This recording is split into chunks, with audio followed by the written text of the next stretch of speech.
Herkese merhaba arkadaşlar. Konu DJI Osmo Action 5 Pro. Ya bu arada kamera karşısında konuşmak gerçekten zormuş. Hani defalarca tekrarladım fakat artık akışına bırakacağım. Ben ne kadar yanlış bir şey söylüyor olabilirim ki yani. Her neyse. Arkadaşlar ben doğa sporları yapıyorum. Dalış, doğa yürüyüşleri vesaire, zıpkına dalış. Hep böyle bir yani daha önce de bir aksiyon kameram vardı fakat bunun özellikleri gerçekten çok iyi. Yani bundan dolayı bunu tercih ettim DJI'yi. 20 metreye kadar kılıfsız denize dalabiliyorsunuz bu kamerayla. Fakat benim bahtsızlığıma mı denk geldi bilmiyorum ya da olur yani bazı ürünlerin bazı partilerinde problem çıkar aksamlarında falan. Bende makine şarj kapağından su aldı. Ne yazık ki off oldu ve ben bunu Amerika'dan temin etmiştim arkadaşım sayesinde.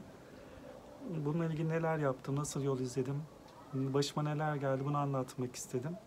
Belki aynı sorunla müzdarip başka arkadaşlar olabilir. Yardımcı olabilirim diye düşünüyorum. Konu bu. Neyse başlayayım anlatmaya.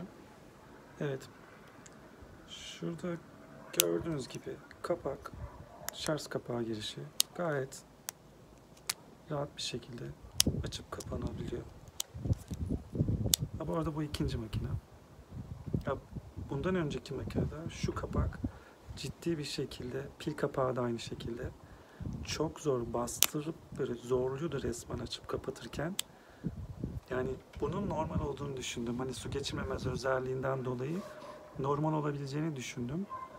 Fakat normal değilmiş arkadaşlar bu.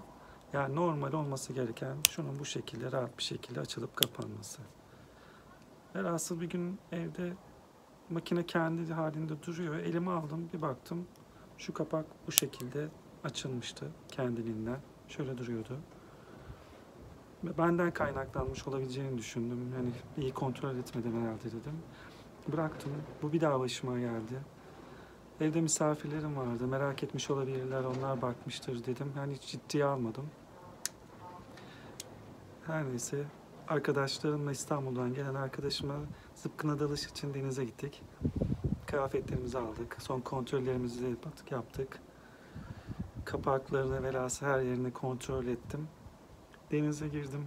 Girdikten birkaç dakika sonra tam rekor tuşuna bastım. Kapağın kendinden tekrar şu şekilde açık olduğunu gördüm.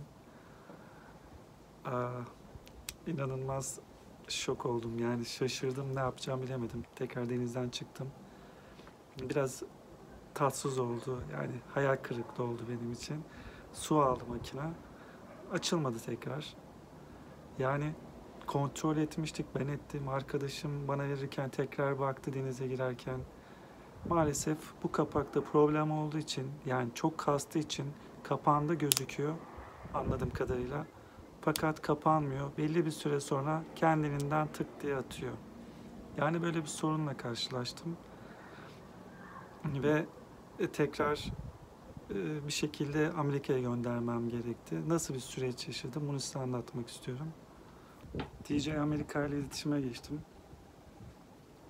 Verin lan dedim kameram dedim. Ben dedim İzmir çocuğuyum dedim. Yok yok öyle olmadı. Trump'ı aradım.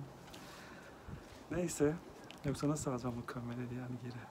Suyu ben geçmemişim falan. Neyse arkadaşlar işin geyiği bir tarafa. Mail attım, durumu anlattım. Fatura bilgisini ve seri numarasını istediler. Onları gönderdim. Size yardımcı olabilmeniz için Amerika'da bir adres vermeniz gerekiyor dediler. Size bir kargo barkodu göndereceğiz. Bununla bize ücretsiz bir şekilde gönderebilirsiniz makineniz dediler. Biz ondan sonra size cevap vereceğiz vesaire. Ben sağ olsun arkadaşlarım yardımcı oldu. Amerika'da bir adres bulduk. Makineyi gönderdim. Adresi tekrar çevrim içi bir şekilde DJI destek ekibine yolladım. Ekip bana barkod numarasını verdi. USB kargo ücretsiz bir şekilde teslim aldı makineyi. Gitti. Bu arada DJI'ye gerçekten teşekkür ederim. Yani hiç öyle sürüncemede bırakayım mı? Yok oydu buydu falan filan. Yok gerçekten yardımcı ve çok hızlı iletişim kuruyorsunuz. Türkiye'de maalesef böyle bir şey yok. Yani Türkiye'de Karaca ile birkaç kere alışveriş yaptım. Maalesef itibar etmiyorum pek yani Türkiye'deki satıcılara diyeyim. Neyse gönderdim makineyi. Sağ olsunlar aldılar, baktılar. Bana işte benim anlattığım gibi su teması olduğunu, işte bundan dolayı anakartın, pilin falan yandığını, bozulduğunu söylediler. Belirli bir meblağ ücretle yapabileceklerini. Ben de bu durumda işte mağdur olduğumu, durumu tekrar anlattım. Bunun benden kaynaklanmamış olabileceğini düşündüğümü, bu e,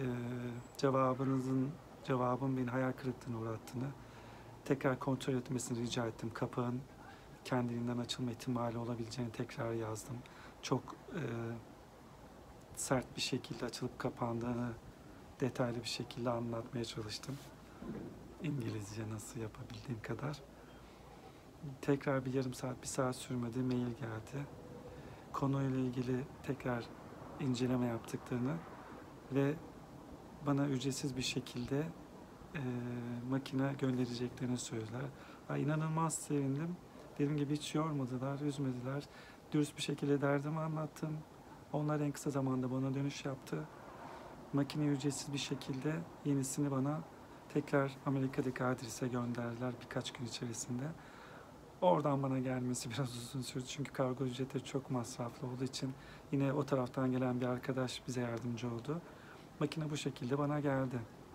Yani yapmanız gereken yol belli. Böyle bir şey yaşarsanız yurt dışından, Amerika'dan veya bir yerden oranın DJ destek ekibiyle iletişim kuruyorsunuz. Sizden makinenin seri numarası, faturası vesaire bu numaraları, yani bilgileri istiyorlar sizden. Daha sonra orada bir yerleşim alanının adresi. Size tekrar barkod gönderiyorlar USB kargo ile ilgili ücretsiz teslim almak için. Siz o barkodu USB kargoya veriyorsunuz. Onlar sizden gelip teslim alıyor. Gerekeni yapıp size dönüş sağlıyorlar. Durum bundan ibaret. Umarım yardımcı olabilmişimdir. Bu konuya müzdarip olan başka kimse varsa. Yoksa da zor da olsa keyifli bir video oldu benim için de.